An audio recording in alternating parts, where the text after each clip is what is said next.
నమస్కారం. పాటల చంద్రుడు కార్యక్రమానికి స్వాగతం. భార్యాభర్తల అనుబంధానికి ప్రతీకగా నిలిచేటువంటి పాటలను రాయాలన్నా, చక్కటి స్ఫూర్తిదాయకమైన గీతాలను రాయాలన్నా ఆయన తీరే వేరు. ఆయనే ప్రముఖ సినీ గీత రచయిత చంద్రబోస్ గారు. వారు రచించినటువంటి చక్కటి గీతాల్ని ఈ వారం కూడా వారి మాటల్లోనే అడిగి తెలుసుకుందాం. ముందుగా వారికి నమస్కారాన్ని తెలియజేస్తూ కార్యక్రమాన్ని ప్రారంభిద్దాం. నమస్కారం సార్. నమస్తే అమ్మ. సో ముందుగా కార్యక్రమానికి మీకు స్వాగతం. సో ఎప్పటిలాగానే మన ప్రేక్షకులందరూ ఎదురు చూస్తూ ఉన్నారు మీరు రాసినటువంటి పాటల గురించి మీ మాటల్లో వినడానికి. అలాగే మీకు ఎదురైన సందర్భాలు, అనుభూతులు, అనుభవాల్ని మాతో పంచుకుంటారనే ఉద్దేశంతో ఈ వారం కూడా కొన్ని పాటల గురించి ప్రశ్నిద్దాం అనుకుంటున్నాం. తప్పకుండా. ముందుగా సీతయ్య చిత్రానికి వైవిఎస్ చౌదరి గారు, కీరవాణి గారు, అలాగే హరికృష్ణ గారు, సో వీళ్ళ కాంబినేషన్లో మీరు రాసినటువంటి ఒక చక్కటి మంచి పాట ఒకటి ఉంది. సమయానికి తగు సేవలు చేయని మీ శ్రీవారిని. ఈ పాటకి మీరు రాస్తున్నప్పుడు మీకు ఎదురైన సందర్భాలను మాతో పంచుకుంటారు. పాట చాలా మంచి పాట అండి. సమయానికి తగు మాట్లాడని చెప్పేసి త్యాగరాజుల వారి కీర్తన నుంచి ఆ మొదటి పంక్తిని తీసుకోవడం జరిగింది. సమయానికి తగు ఆ మాటను ఉపయోగించుకుని సమయానికి తగు సేవలు చేయని నీ శ్రీవారిని అంటూ ఒక పల్లవి రాశాం. పల్లవితో పాట ప్రారంభమైంది. పాట సందర్భం ఏమిటంటే చూడండి, జీవితంలో ఆలు మగలు కాపురం చేస్తున్నప్పుడు, వాళ్ళ వైవాహిక జీవితంలో కాపురం చేస్తున్నప్పుడు ఎన్నో సందర్భాల్లో ప్రతిరోజు ఎన్నో సందర్భాలు ప్రతిరోజు నిత్యం భార్య భర్తకు సేవలు చేస్తుంది. భర్తకే కాదు, భర్త వైపు వాళ్ళకి, అత్తమామలకి, పిల్లలకి, భర్తకైతే మరీను సేవలు చేస్తూనే ఉంటుంది. భార్య జీవితాంతం భర్తకు సేవలు చేస్తూనే ఉంటుంది. అయితే ఇలా భర్తకు సేవలు చేసే భార్య యొక్క రుణం ఎప్పుడు తీర్చుకోవాలి భర్త? అలాంటి సందర్భం ఎప్పుడు వస్తుంది? ఆడదాని జీవితంలో ఒకసారి వస్తుంది. తను గర్భం ధరించినప్పుడు ఆ సమయంలో కాస్త ఇబ్బంది పడి తన పనులు తను చేసుకోకుండా కష్టపడుతున్న సందర్భంలో భర్త ఆమెకు సహాయపడుతూ చేదోడు వాదోడుగా ఉంటూ సేవలు చేసుకునే ఒక అదృష్టం, ఒక భాగ్యం భర్తకు అప్పుడు లభిస్తుంది. దాన్ని ఉపయోగించుకోవాలి భర్త.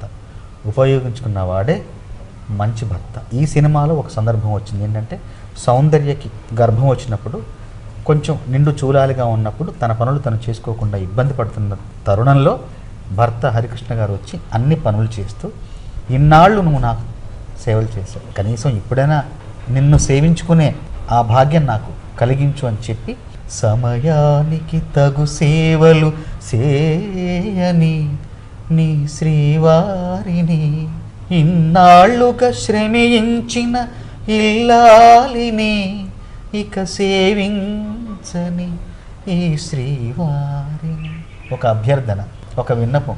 ఇన్నాళ్ళు నా కోసం కష్టపడ్డా, కనీసం ఇప్పుడైనా నీకు నేను సహాయం చేయని అని విన్నవించుకుంటున్నాడు. చరణంలో లక్ష్యం ఏంటంటే, ఎలాంటి సేవలు భార్యకి చేయాలి భర్త.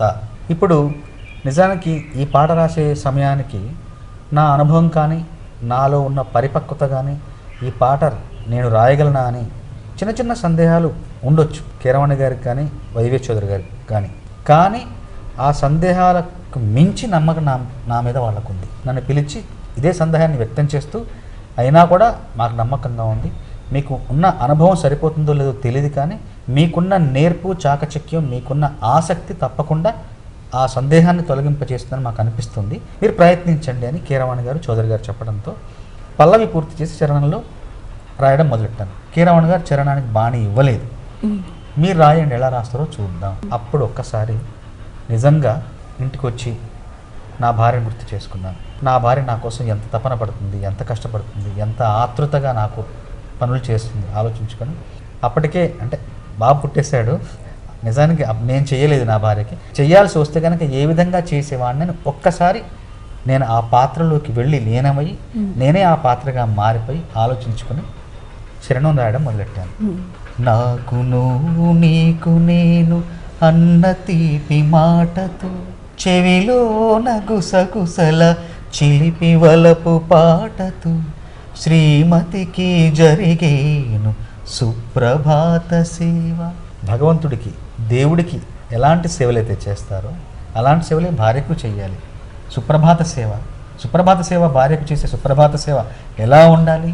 నాకు నువ్వు నీకు నేను అన్న తీపి మాటతో చెవిలోన గుసగుసల చిలిపి వలపు పాటతో శ్రీమతికి జరిగేను సుప్రభాత సేవ.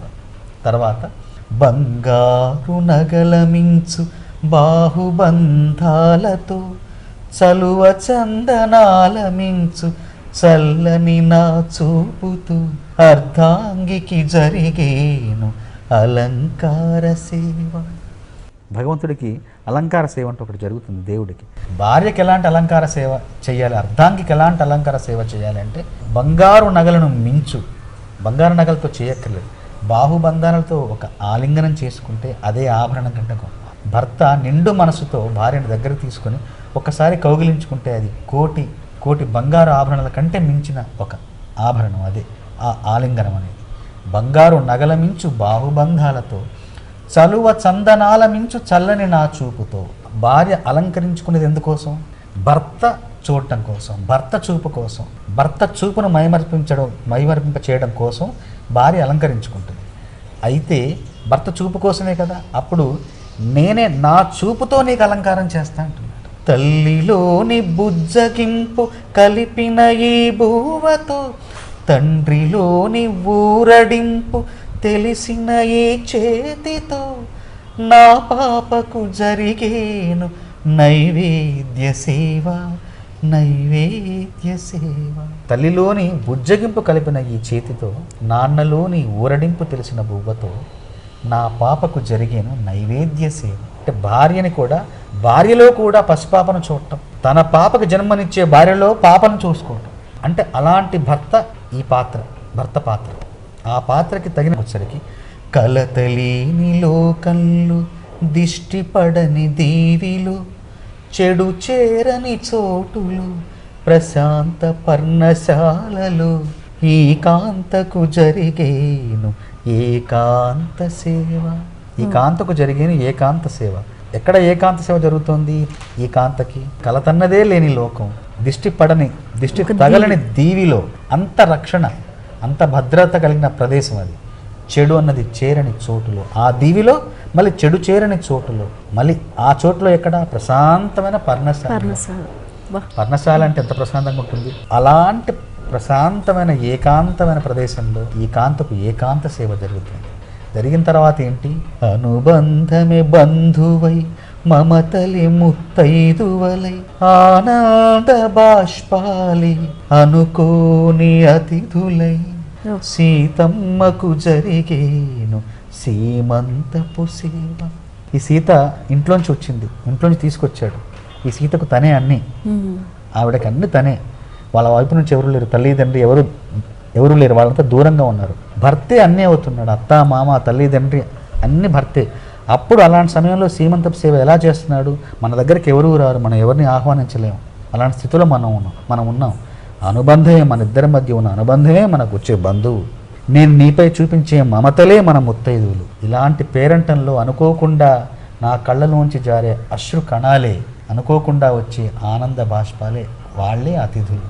నులివెచ్చని నాయదపై పరిచేటి పాన్పులో కనురెప్పల వింజామర విసిరేటి గాలితో చూలాలికి జరిగేను జోలాలి సేవ, జోలాలి సేవ.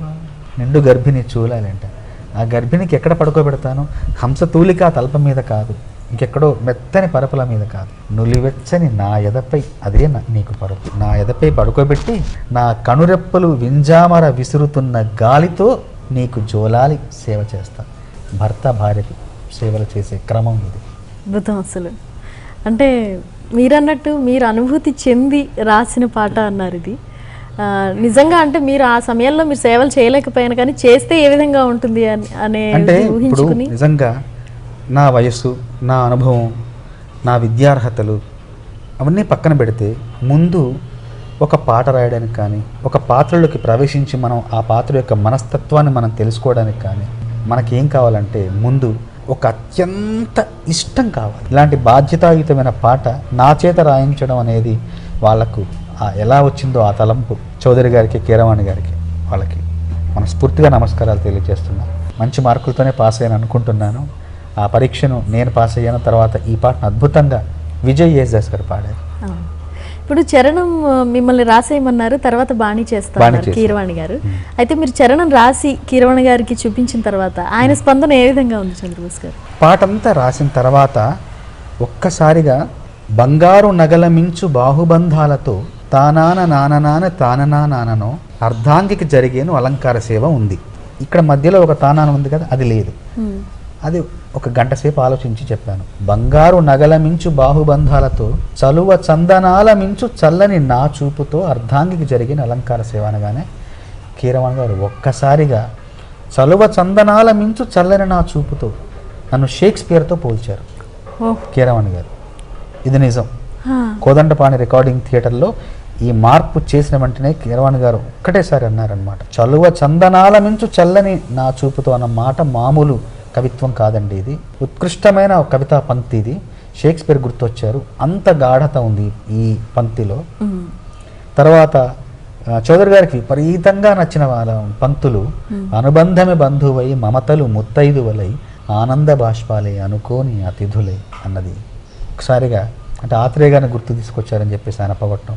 షూటింగ్ సమయంలో హరికృష్ణ గారు, సౌందర్య గారు వాళ్ళు కూడా, నేను అక్కడికి వెళ్ళాను కదా పని మీద వేరే పాట కోసం, వాళ్ళందరూ వచ్చి మీ వయసుకు మించిన పాట రాశారండి అని, అసలు మీలో ఎన్నెన్నో కోణాలు ఆవిష్కృతం అవుతున్నాయని చెప్పేసి అభినందించడం చాలా నా జీవితంలో ఎప్పటికీ మర్చిపోలేని పాట.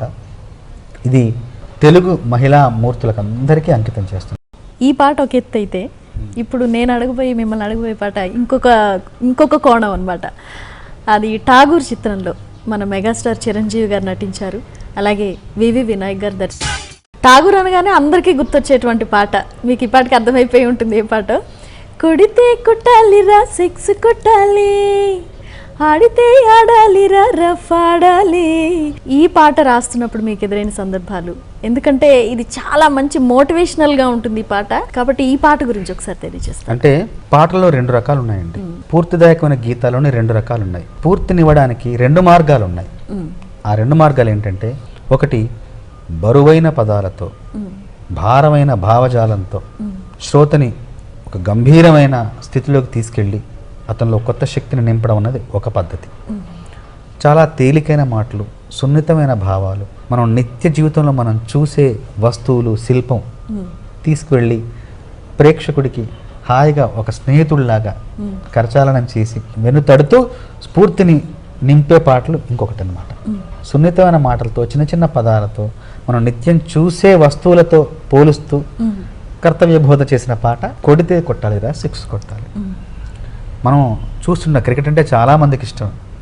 అందరూ భారతదేశంలో క్రికెట్ ప్రియులు లేని వాళ్ళు లేరు. క్రికెట్లో ఏంటి, సింగిల్ రన్ అంటారు, 2 runs అంటారు, అట్లాగే కొడితే 4, చిట్ట చివరి గరిష్టం ఏంటి 6. కొడితే 6 కొట్టాలి. ఈ సింగిల్ ఎందుకు, డబుల్ ఎందుకు, ఈ 3, 4 ఎందుకు, కొడితే 6 కొట్టాలి. అంటే ఏదైనా సరే ఏనుగు కుంభస్థలాన్ని కొట్టాలి, కొడితే ఏనుగు కుంభస్థలాన్ని కొట్టాలి, శిఖరం మీదకే వెయ్యాలి, అక్కడికే మన ప్రయాణం, ఆకాశం వైపే మన చూపు ఉండాలి. ఇలాంటి మాటలు, ఇలాంటి భావాన్ని చాలా చిన్నపిల్లలకు కూడా అర్థమయ్యేలాగా నిత్య జీవితంలో మనం కొడితే కొట్టాలిరా 6 కొట్టాలి అనే మాట ద్వారా చెప్పేశాను. పల్లవికి శ్రీకారం చుట్టాను. కొడితే కొట్టాలిరా 6 కొట్టాలి, ఆడితే ఆడాలిరా రఫ్ ఆడాలి.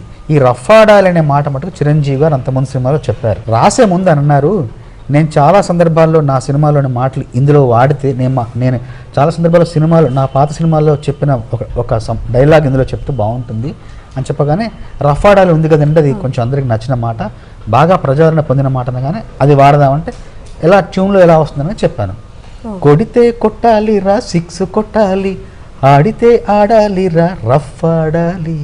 బాగుందన్నారు. పోటీ ఉన్నా గాని గెలుపొంది తీరాలి, బాటేదైనా గాని ముందుకెళ్ళాలి, ఈ చరిత్రలో నీకు కొన్ని పేజీలుండాలి, చిందే వెయ్యాలి నటరాజులాగా, నవ్వే చిందాలి నెలరాజులాగా, మనసే ఉండాలి మహారాజులాగా, ముగిసే పోవాలి రాజు పేద తేడాలన్నీ, కొడితే కొట్టాలిరా 6 కొట్టాలి, ఆడితే ఆడాలిరా రఫ్ ఆడాలి.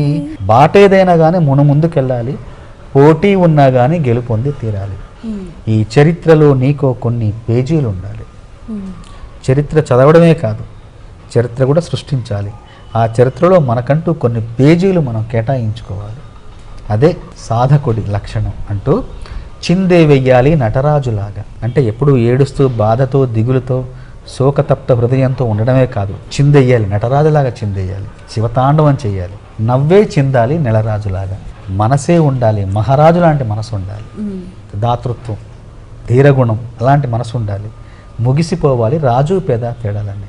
అలా ఉంటే గనక చిందేసి శివుడిలాగా చిందేసి నెలరాజులాగా నవ్వుతూ ఉంటే గనక, మహారాజు లాంటి మనిషి ఉంటే గనక వాడు పేదవాడే కాదు, వాడు ఉన్నవాడే. ఇక చరణాల్లోకి వచ్చేసరికి చిరంజీవి గారు ఏం చెప్పారంటే, నా లక్షణాలు నేను పాటిస్తున్న సూత్రాలు చెప్పు అన్నారు. అప్పుడే ఠాగూర్ సమయంలోనే చిరంజీవి గారు బ్లడ్ బ్యాంక్ పెట్టారు. అప్పుడే ఈ నేత్రదానానికి సంబంధించిన కార్యక్రమాలు కూడా ఆయన కొంచెం ముమ్మరం చేస్తున్నారనమాట. అప్పుడు స్పష్టంగా చెప్పారు, నేను చేస్తున్న ఈ ప్రజాహిత కార్యక్రమాలు కూడా వస్తే బాగుంటుంది చూడు అన్నారు. అనగానే ఇంక మనకి ఒక ఆధారం దొరికింది. చెయ్యి ఉంది నీకు చెయ్యి కలిపేటందుకే, చూపున్నది ఇంకొకరికి దరి చూపేటందుకే. చూపున్నది ఇంకొకరికి దారి చూపేటందుకే, ఇంకొకరి దరి చూపేటందుకే నీకు చూపున్నది. మన జన్మతో ఆగిపోకూడదు, మన కంటి జన్మ అని చెప్పడమే. చూపున్నది ఇంకొకరికి దరి చూపేటందుకే, మాట ఉంది నీకు మాటిచ్చేటందుకే, మనసున్నది ఆ మాటను నెరవేర్చేటందుకే, ఆవేశం నీకుంది ఏ పనైనా చెయ్యడానికే, అభిమానం తోడుంది ఎందాకైనా నడపడానికే, ఈ దేహం జీవం ప్రాణం ఉంది పరుల సేవకే, చేసే కష్టాన్ని నువ్వే చెయ్యాలి, పొందే ఫలాన్ని పంచువాలి, అందరి సుఖాన్ని నువ్వే చూడాలి, ఆ విధి రాతని చెమటతోనే చెరిపెయ్యాలి, కొడితే కొట్టాలిరా 6 కొట్టాలి.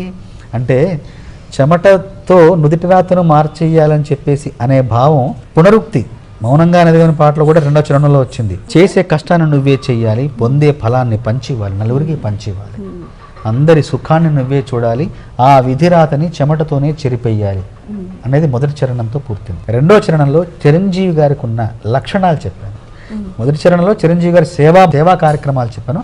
2వ చరణంలో చిరంజీవి గారి లక్షణాలు, ఆయన వ్యక్తిగతం ఎలాంటిది. పెద్దవాళ్ళకెప్పుడు నువ్వు శిరసు వంచరా, అరే చిన్నవాళ్ళనెప్పుడు ఆశీర్వదించరా, లేని వాళ్ళనెప్పుడు నువ్వు ఆదరించరా, ప్రతిభ ఉన్న వాళ్ళనెప్పుడు నువ్వు ప్రోత్సహించరా. పెద్దవాళ్ళకి శిరస్సు వంచే తత్వమే చిరంజీవి గారు, చిన్నవాళ్ళని ఆశీర్వదించే తత్వం, లేని వాళ్ళని ఆదరిస్తుంటారు. అట్లాగే ప్రతిభ ఉన్న వాళ్ళని నువ్వు ప్రోత్సహించరా అనగానే వేదిక మీదకి లారెన్స్ వచ్చేస్తారు. ప్రతిభ ఉన్న లారెన్స్ గారిని, ప్రతిభ ఉన్న నన్ను, ప్రతిభ ఉన్న కన్నల్ కన్నన్ గారిని, ముగ్గురిని ఒకే సినిమాతో ప్రోత్సహించారు. హిట్లర్ సినిమా ద్వారా మా ముగ్గురికి ఒకేసారి చిరంజీవి గారి సినిమాకి పనిచేసే అదృష్టం ముగ్గురికి ఒకేసారి కలిగింది. హిట్లర్ నేను పాట రాస్తాను, లారెన్స్ గారు డాన్స్ చేశారు, అట్లాగే కన్నల్ కన్నన్ గారితో ఫైట్స్, ముగ్గురం కుర్రాళ్ళం. అట్లా మమ్మల్ని తర్వాత మెట్టు మీదకి ఎక్కించారు చిరంజీవి గారు ఆ చిత్రం ద్వారా. ప్రతిభ ఉన్న వాళ్ళని ఎప్పుడు నువ్వు ప్రోత్సహించరా, సంఘాన్నే చెరిపేసే చీడను మాత్రం తుంచెయ్యరా. ఆ సినిమాలో ఆయన పాత్ర అదే.